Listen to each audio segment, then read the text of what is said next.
Truth Unveiled here, and today we're going to be talking about some prophetic signs that are coming up, not just in America, but for the rest of the world. And we're going to be focusing specifically on the Great American Eclipse that's coming up in a few months, and also the 9/23/2017 sign. Now, before we begin, let me preface this video and say, am I saying that the rapture is going to be happening? There's going to be some great big event that happens. Martial law is going to be declared on 9/23/2017 or any time before then? No, I am not saying any of that. We do not know the day or hour when it comes to judgment, but we know we need to be ready at all times. But rather, I'm going to show you how deep this really goes and how prophetic this sign really is. And then come to your own conclusion. This is not about, oh, it's the end of the world and placing dates on when the end of the world is. No, this is not what this is about, but rather to get more educated on exactly what's going on and how deep it really goes. So now that we got that out of the way, this is an actual map that comes from greatamericaneclipse.com/nation, and it lets you know the actual eclipse that'll occur on 8/21/2017. Now, as you can see right here, it'll start off in about the Salem, Oregon area for about 2 minutes at 10:15 a.m. Pacific Standard Time and continue all the way onward past Idaho and then past Wyoming. And by the time it reaches 11:45 a.m. Mountain Standard Time, it'll be passing over Wyoming towards Nebraska and then also passing over Kansas, the Kansas City, Missouri area for about 2 minutes and 40 seconds. The path will then continue on past Missouri into Illinois and then also towards Kentucky, passing through Tennessee and then going a little bit into the Georgia, North Carolina, South Carolina area. And then by about 2:45 p.m. Eastern Standard Time, it'll leave South Carolina and then keep going. Now here's another enlarged map showing you the path of the eclipse. Like we said, you can see some cities here. Like we said, it passes over Salem and begins at Lincoln City, Oregon, and it continues on through Idaho. But what I found interesting about this is that if you keep going on the map, it passes through Casper, Wyoming, then it goes towards Lincoln, Nebraska, and then it also passes through Kansas City. But when you get towards the Illinois area, the point of the longest eclipse right here at 2 minutes and 41 seconds is right here, right under Carbondale, Illinois, right near Cairo, right above Memphis. And we're going to talk more about that and why that's so important. And of course, it continues on through Nashville. And also, if you keep going over here, it continues through Columbia, South Carolina, and then Charleston.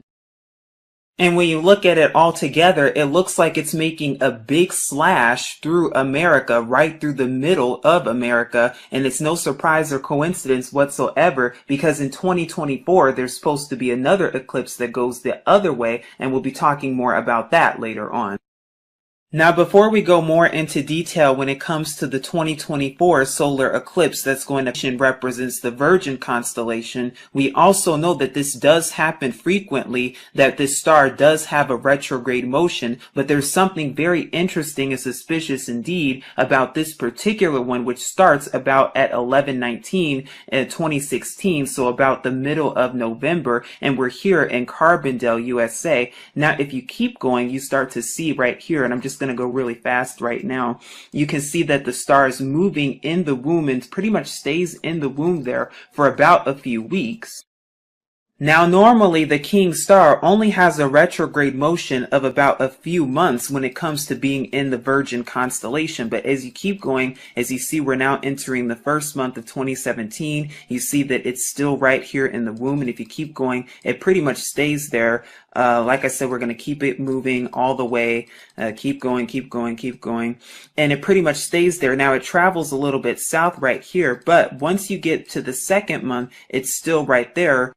But by the time we get to the third month, the star pretty much stays in the exact same place, and it pretty much stays stationary right there where we are right now currently. But as you keep it moving, it still stays in the same place. Now, when you get to the sixth month, it pretty much stays in the same place area right here. But look what happens after a month, after the 6th month. Here we are at 7/25/2017. Now you can see the star is pretty much in the exact same place. It hasn't really moved. But when you keep going though, and when you get to the 8th month, it starts to move down south a little bit more and starts to travel down the womb physically. And this is when the lunar eclipse occurs 2 weeks before the Great American Eclipse. And like I said, we're going to keep going.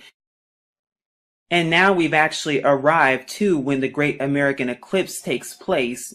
And then for Carbondale specifically in Illinois, USA, if you go to about 1:19 p.m. or 13:19 on the actual software, if you go about another minute or two, that this is when the actual total solar eclipse takes place indeed. And it stays there for pretty much about 2 minutes and 40 seconds, and then afterwards, of course, the moon then leaves the sun, and then it's light again. So then, after that, within a 9-month period, Jupiter's retrograde has traveled from here inside of the womb, down the womb, but if you keep going just 33 days later to the 9/23/2017 sign, as you can see, Jupiter is still moving even more down and traveling down the womb, and as we keep going more towards 9/23, everything is about to start aligning, and then once we get to 9/23, you see that the woman is clothed with the sun, and the moon is under her feet. Now you also see too that the star right here, the J star that represents the Messiah, and the Virgin constellation that represents the Virgin that's spoken of, you see that this star is all the way from here to down here. And you also see how all of these stars align quite perfectly, even the moon under her feet, and also Leo, the lion, which represents the lion of the tribe of Yehuda or Judah, has 1, 2, 3, 4, 5, 6, 7, 8, 9 stars, plus these 3 stars right here for a total of 12 stars. But really, I just wanted to show you the retrograde motion right here and how it's very interesting and suspicious indeed in tying that in to the eclipse. But it's also no surprise because 33 days after that, we see this sign aligning in the sky. Now, there's also something else interesting about this too, because just as the eclipse is about to end here at Charleston, South Carolina, we know 33 days later is the 9/23/2017 sign that's going to appear in the sky. Oh, but that's not the only thing, because this location right here just so happens to be on the 33rd parallel north, which is 33 degrees north of the Earth's equatorial plane. And note how Wikipedia subliminally tells you truth, but you could see the 33rd parallel right here at about the Arkansas-Louisiana border. And if you take a look at that more clearly, here's the line right here of the 33rd parallel north. So if you keep going and keep going and keep going, you get about right here towards southeastern South Carolina. And if we go back to the map, that's exactly where Charleston is, where this eclipse is going to end. Is that a surprise? And prophetically speaking, we know that the retrograde motion of the king star Jupiter represents the birthing of the Messiah. It represents the birth of a nation, just like the movie Birth of a Nation. Hello, what are they really trying to tell us? And it's no surprise or coincidence either, because the period at when it starts to the period of the Great American Eclipse just so happens to be about 39 weeks and 2 days, and then the 9/23 sign occurring just a few weeks after that. Now, a normal pregnancy takes anywhere from between 37 to 42 weeks, and we see that this is 39 weeks.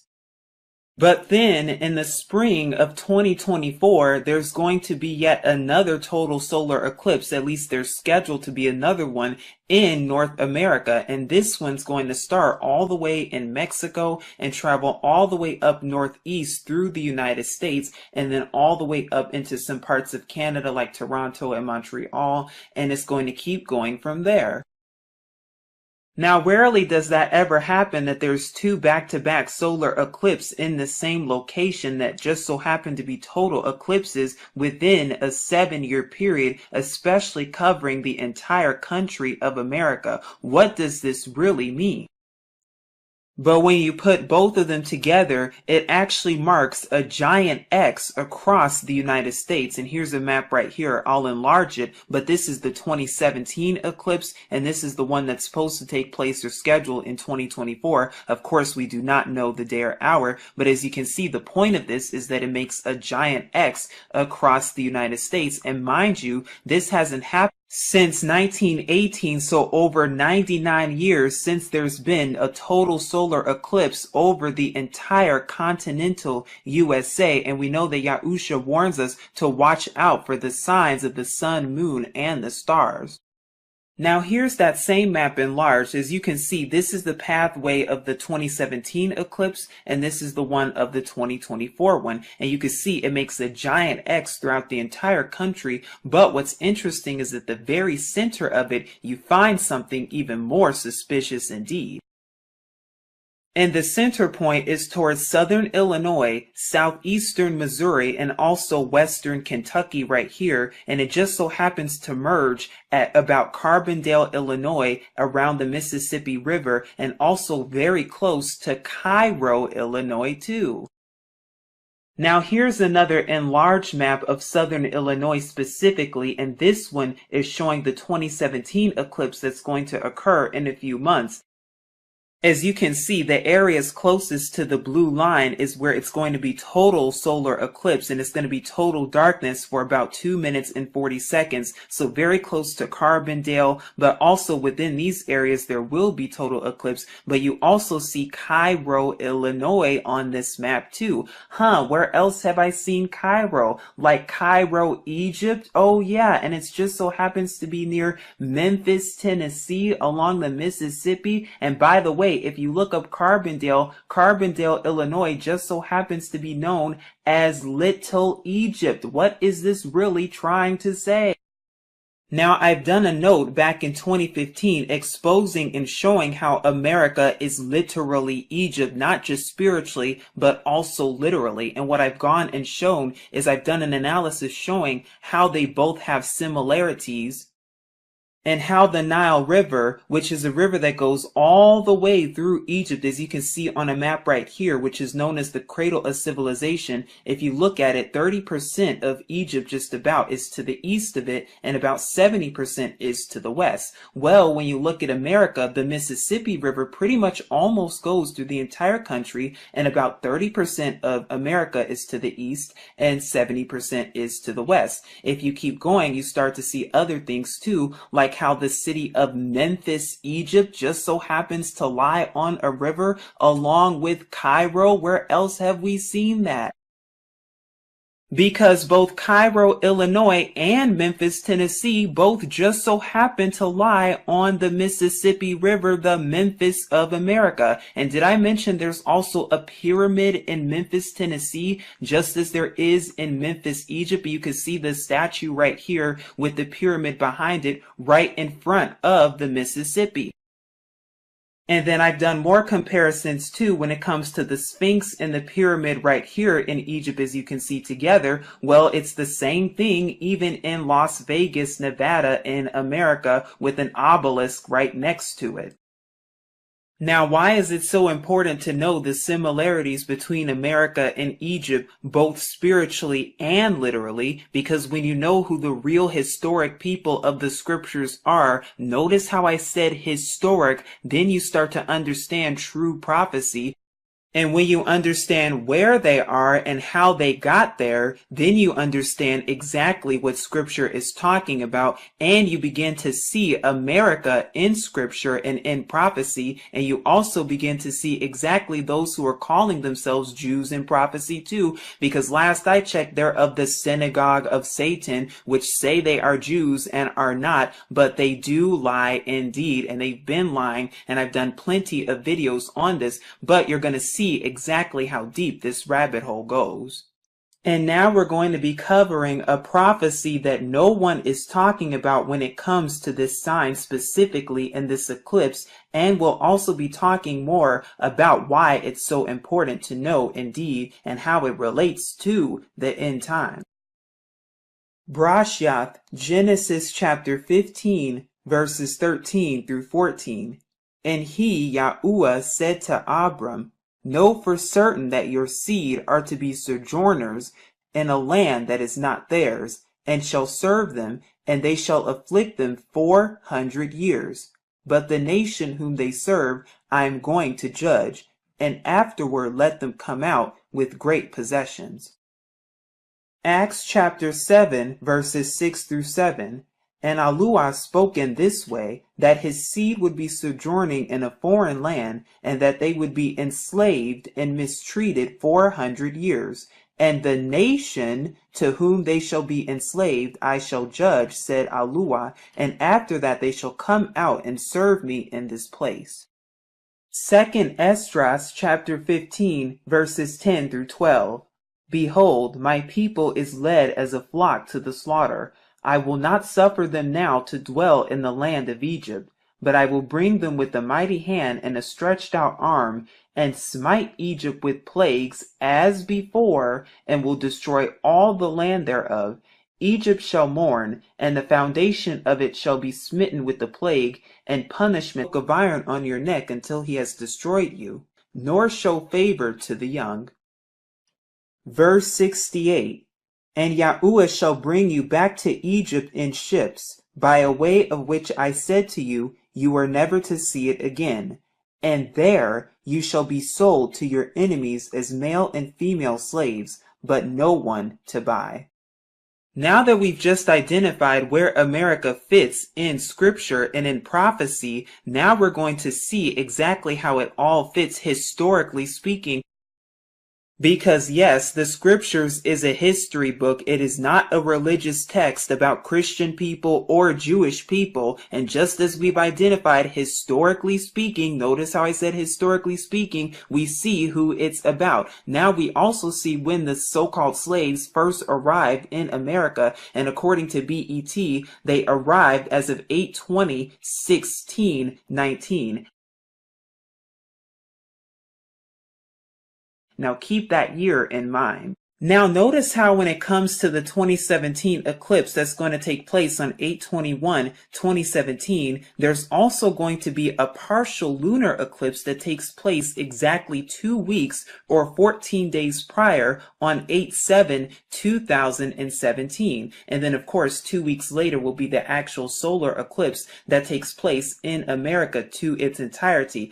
Now that's interesting because does something else take place that's very similar to this in 1619? Oh yes indeed, because on 6/27/1619, so the very beginning of the summer of 1619 is when a partial lunar eclipse occurred back during this time, as you can see right here, and I'll be sure to leave this in the description box below so you could take a look at it on your own time and see the parallels between this. But what's interesting about this is that followed by 2 weeks, there is a total solar eclipse on 7/11/1619. And can you guess where that solar eclipse is? Yes, that solar eclipse occurred right here in Africa, as you can see, right around the same time that the transatlantic slave trade was booming and around the same exact time that slavery began in America, thereby commencing the 400-year prophecy. Is that a surprise or a coincidence whatsoever? What does this really mean? But as you can see right here, it says that the instant of greatest eclipse takes place on 7/11/1619 at about approximately 10:30 a.m. Now it's interesting because the eclipse in America starts around this exact same time in the morning. Note too how the same solar eclipse that occurred all throughout Africa, as you can see in regions known today, of course, as Cameroon, Gabon, Equatorial Guinea, the Republic of the Congo, and then the Democratic Republic of the Congo right here, and it extended all the way down to Tanzania and Mozambique. Now, if you keep reading here, it says that 7/11/1619, the total solar eclipse, is an exceptionally long total eclipse with the duration at greatest eclipse of about 6 minutes and 41 seconds. And we know that the one in America is supposed to be about 7 minutes long too total. Now here's an enlarged map so you can see the parallels and so that you can see exactly what time it really is for America, or should I say Egypt, because exactly around this time is when the first so-called slaves were taken in ships and brought to the New World known as America specifically, or should I say Egypt, but it gets even deeper than this. Because when you look at the duration, so when you look at the start of the actual eclipse in Africa that occurred on 7/11/1619, all the way up until when slavery began in America at Jamestown back on 8/20/1619, you see that the period of this is about 40 days right here. And you can take a look at it. I'll be sure to leave it in the description box below. But that's not all, because it just so happens that if you look at the duration between this next upcoming eclipse on 8/21/2017 in America, if you go 40 days later and include the end date duration, you get a date at about 9/29/2017. That's interesting because that's around the same time as what? The Day of Atonement. And also note how you have here too the 40 days right here, 40 days, which represents in scripture, of course, trials and tribulation and testing indeed. Now, am I saying anything's going to happen within that period? Am I saying anything big, huge, or ginormous is going to happen? No, I am not. We need to be ready at all times for the coming of Yahusha. We need to be ready for judgment at all times, because no one knows the day or hour but our Father Yahuwah. But what this is showing you is showing you the similarities and how the start and finish of what America, because we know that judgment is even at the door.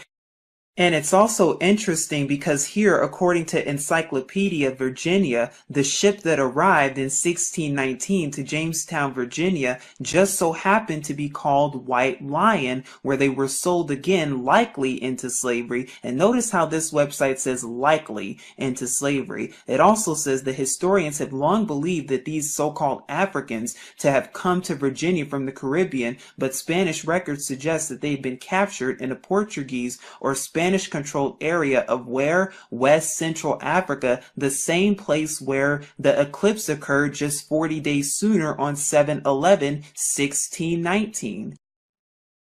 And the reason I brought up the White Lion slave ship reference, because when you look at when slavery began in America in 1619, and I have the date right here as of 8/20/1619, you see exactly where the sun was in the Leo, the lion constellation. And we know which tribe was sold into slavery specifically, Yahuda or Judah, the lion of the tribe of Yahuda, Judah. Is it all starting to make sense now? Just how like 398 years and a day later, we'll see on 8/21/2017, the same thing. The sun and the moon will be in the Leo lion constellation over America, where much of the descendants of the lion of the tribe of Yahuda, Judah, are even to this day as we speak. And then just so that you also know and were aware, there was also known as the Ring of Fire solar eclipse that occurred back in the second month, so about a few months ago. It occurred on 2/26/2017 in South America and Africa. So in conclusion, we know that during the Great American Eclipse, there will be a slash literally made right over America, over Egyptian-influenced areas such as Cairo, Carbondale, also known as Little Egypt, the Mississippi River, and right above Memphis, Tennessee, places that we've heard of in Egypt. We also know that it marks an X with the 2024 total solar eclipse. And we also know how there's a lunar eclipse 2 weeks prior to this on 8/7/2017. And by the way, the Great American Eclipse marks 398 years and 1 day after slavery began in America, very reminiscent to the eclipses that we went over in 1619, with the lunar eclipse preceding the solar eclipse in Africa back in 7/11/1619, with slavery only beginning 40 days later. And just like this event here, 40 days after the Great American Eclipse, we land right at Day of Atonement, which scripturally speaking represents deliverance. So we see that this sign in the sky represents the end of America, and that's why Yahuwah gives us signs to warn us and to sound the alarm so we can see exactly what time it is, just like the 1619 eclipse in Africa represented the beginning of captivity and the beginning of America as a nation. Well, guess what? The Great American Eclipse, along with the 923 sign, represents the end of America, and we know that Yahuwah, Yahusha, is the beginning and the end, and we know that it represents the coming judgment to come. Of course, we do not know when, we do not know the day or hour, but we know that we must remain ready and be ready at all times. We must always be vigilant, diligent, sober, because we know not the day or hour. We know that it could occur in 3 months from now, 3 weeks from now, 3 years from now, or 3 decades from now. But regardless, we need to remain ready and we need to remain protected and sealed in Yahuwah and Yahusha. Please seek Yahuwah and his true son Yahusha, and if you would like to learn more, please take a look at the description box below. But this is Truth Unveiled here, keeping you updated as always, and saying as always, Shalom.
Mythical planet system Nibiru is to pass by Earth before the year is out, if a series of radical biblical doomsday theories are to be believed. End-of-world prophets, who believe in the growing Nibiru theory, are convinced it is a mini-solar system consisting of a sun, planets and moons, which is lurking on the edge of our solar system. They claim it has a huge orbit of the sun. Nibiru believers are convinced the rogue system is making its way from the outer solar system inwards, where it will wreak havoc on Earth as it passes at about 4 million miles away. They say the planet will cause the poles to switch, sparking great earthquakes and volcanic eruptions, which threaten billions of lives. Believers now claim it will be on an approach path with the Earth between November 20th and December 20th. However, there are claims it will not wipe out all life on Earth and humanity will be able to survive. One leading figure in the Nibiru cataclysm movement even predicts mankind will prosper after the disaster, dailystar.co.uk reports. Christian conspiracy theorist David Meade claims to have spent years unlocking Bible codes to work out just when Nibiru will appear. He said, Nibiru will only affect 1/3 to half of the Earth. Major rebuilding will be needed. It is not an extinction-level event. In fact, after these days of trouble, according to the Book of Revelation, there will be 1,000 years of peace, called the millennium. So these are end-of-days events but not end-of-the-world events. There will supposedly be 7 years of tribulation before humanity can advance, he claims. The period mentioned in the Bible warns of famines, natural disasters and apocalyptic wars. It is also said that the Antichrist would arrive on Earth and begin a devastating reign. Mr. Meade forecast Nibiru's arrival in the apocalypse using the Bible books of Isaiah, Luke, and Revelation. The author behind Planet X, the 2017 arrival, has also previously identified the exact place he predicts the planet to hit. He previously said, when Planet X hits, it will hit one of our three main oceans, the Atlantic, Pacific or Indian. Basically the oceans facing the sun. And it will destroy 1/3 of the Earth, not 100%. It will create massive tsunamis and trigger some supervolcanoes, of which we have about 20. So it's going to cause some major problems. Many people claim to have already seen the Doom Planet, with sightings reported across the world. Mr. Meade said we are already seeing some of the effects. He believes the gravitational pull of Nibiru is causing huge solar flares on the Sun and a raft of earthquakes. However, it is some consolation that Mr. Meade predicted Nibiru would become visible in the skies from September 23. He then said it would pass us in October. All these dates came and went, because as NASA points out, Nibiru is a myth and a hoax, despite the amount of believers. NASA scientist Dr. David Morrison said, there is no credible evidence whatever for the existence of Nibiru. There are no pictures, no tracking, no astronomical observations. I can quite specifically say how we know Planet X or Nibiru does not exist and does not threaten Earth. Firstly, if there was a planet headed into the inner solar system that was going to come close to the Earth, it would already be inside the orbit of Mars. It would be bright, it would be easily visible to the naked eye. If it was up there it would be easy to see it, all of us could see it. Space buff and Dr. Brian Cox has also insisted Planet X does not exist. And Associate Professor John D. Horner, an astronomer at the University of Southern Queensland in Australia, said, I've never heard of anybody who's an actual astronomer talk about Nibiru before. It's basically an urban myth. It's like having a biologist coming out and talking about werewolves and the Sasquatch being real. You just wouldn't hear it.